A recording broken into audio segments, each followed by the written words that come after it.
Your brain resets your spending every time you get a raise. A salary increase? 8 months ago, That's incredible. Alex got promoted to senior account director at an ad agency in Austin.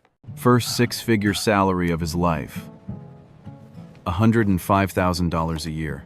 Within 3 months, he leased a Tesla Model Y, moved into a downtown 2-bedroom at $2,400 a month, bought a Peloton, and signed up for 6 streaming services. His savings dropped from $12,000 to $3,100. He couldn't name a single big purchase that caused it.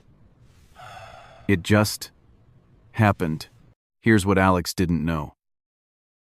His brain has a financial thermostat, and every raise, every bonus, every promotion quietly turns the dial up. Today, I'll show you the 6 hidden settings on that thermostat that explain why people earning half your salary often have 10 times your financial security, and how spending psychology makes high earners go broke without ever realizing it. The Federal Reserve Survey of Consumer Finances found something that should bother every high earner reading this. Households making over $100,000 a year carry an average credit card balance of $6,800. Meanwhile, research from Sonia Lubomirsky at UC Riverside shows that income increases and produce a measurable happiness bump for roughly 90 days. Then your brain recalibrates. The new salary feels normal.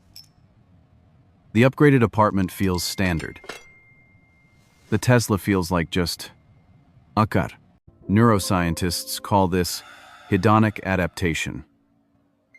I call it the wealth thermostat.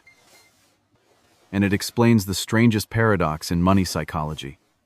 Why your neighbor, earning $54,000, sleeps better than you do at $105. But the thermostat has 6 specific settings, each controlled by a different part of your brain.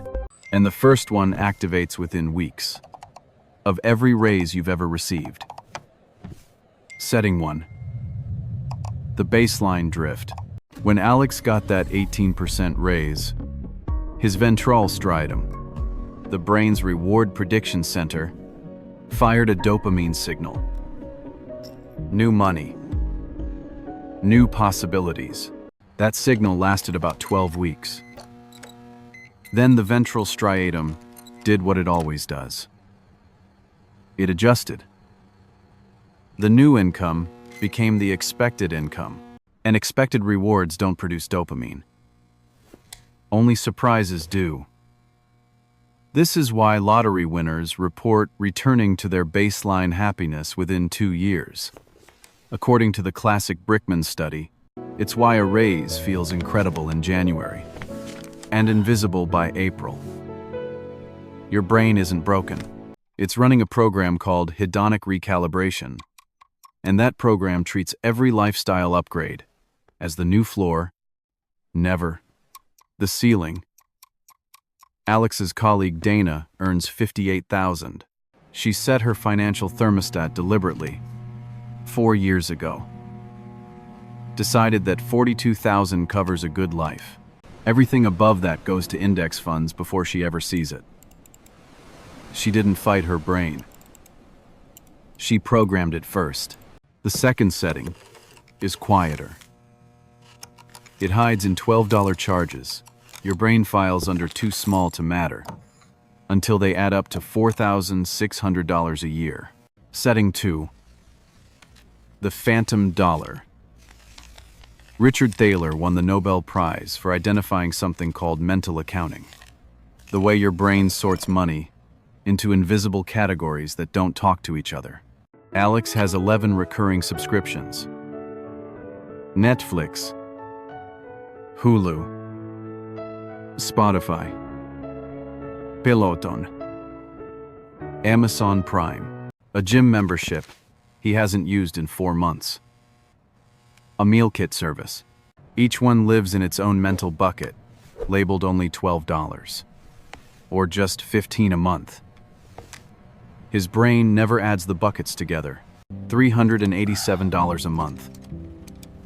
$4,644 a year. enough to max out a Roth IRA.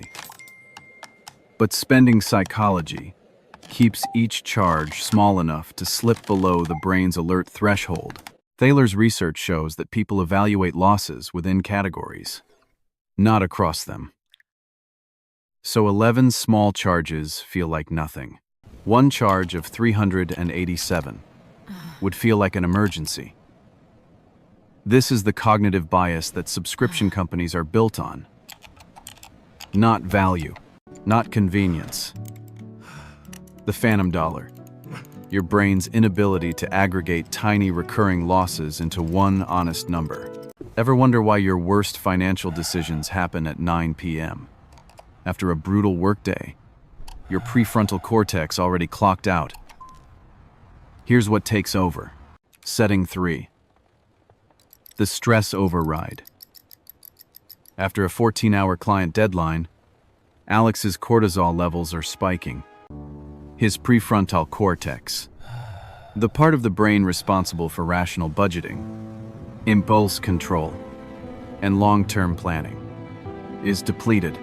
Researchers at the University of Minnesota, led by Kathleen Foes, found that people with depleted self-control resources spend significantly more than rested subjects in controlled experiments. So Alex buys a $340 jacket on his lunch break. Not because he needs it, because his amygdala, the brain's emotional command center, is running the show. The dopamine spike from the purchase decision lasts roughly 45 minutes. The guilt lasts 3 days. This cycle repeats 2 to 3 times a month. The APA's Stress in America report found that 28% of Americans engage in impulse buying, specifically as a stress response. Retail therapy isn't a joke. It's a neurological event.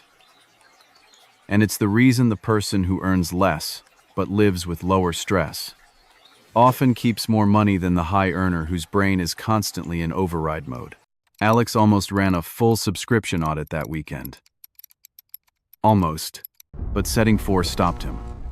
And it's the reason most people can't downgrade their lifestyle, even when they know they should. Setting 4. The Loss Amplifier. Kahneman and Tversky's prospect theory. Arguably, the most important finding in behavioral economics showed that losses hurt roughly twice as much as equivalent gains feel good, applied to spending behavior. The pleasure of subscribing to Netflix was a 5 out of 10. The pain of canceling it feels like a 9. This is why Alex keeps every subscription, every upgrade, every lifestyle expansion. Downgrading doesn't just feel like losing a service. It feels like losing part of his identity. The brain processes lifestyle reduction through the same neural pathways as actual loss. The anterior insula lights up, the same region activated by physical pain.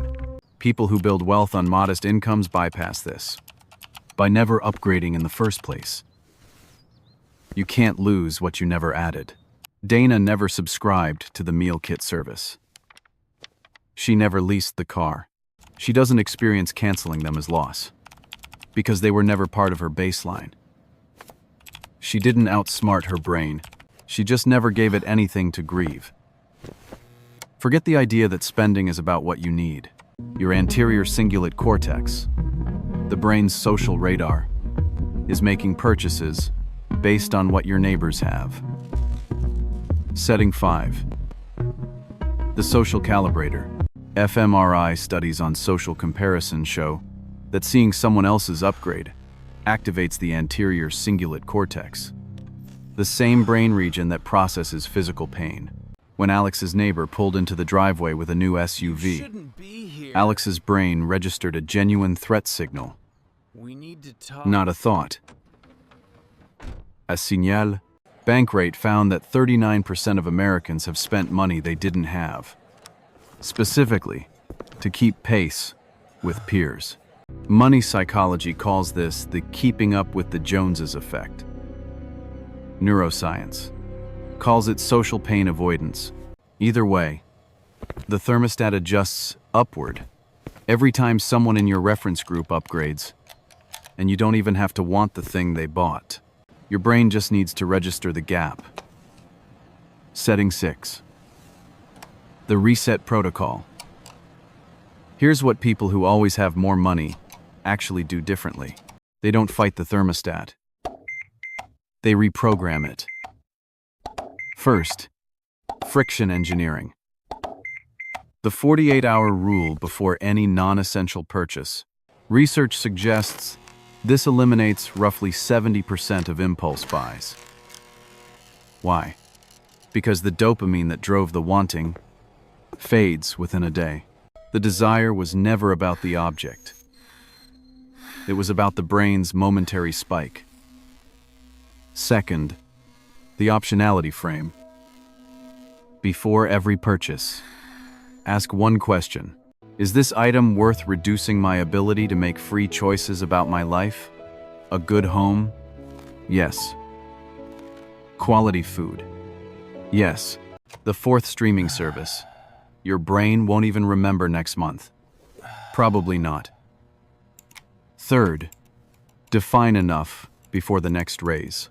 Alex finally wrote a number on a sticky note and put it on his bathroom mirror. 62,000. 62,000. That's a good place to start. That's his annual spending ceiling. Everything above it goes to investments. Before his ventral striatum even detects the money. Not discipline. Design. You don't beat the wealth thermostat with willpower. You beat it with systems that run before your brain has a chance to recalibrate.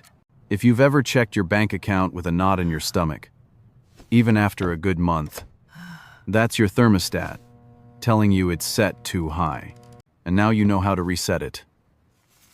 Tonight, before you open any shopping app, do one thing. Open your bank statement. Add up every recurring subscription. Every single one. Write the monthly total on a sticky note and put it where you'll see it tomorrow morning.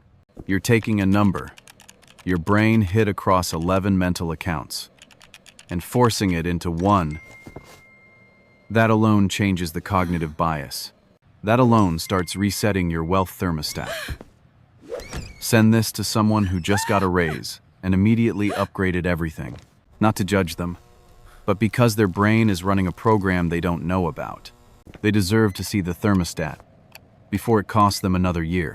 In the next video, I'll break down the 5 cognitive biases that make you overpay for everything you buy, and the pricing tricks stores engineer to exploit each one. Your brain walks into Target planning to spend $40. It walks out with $160.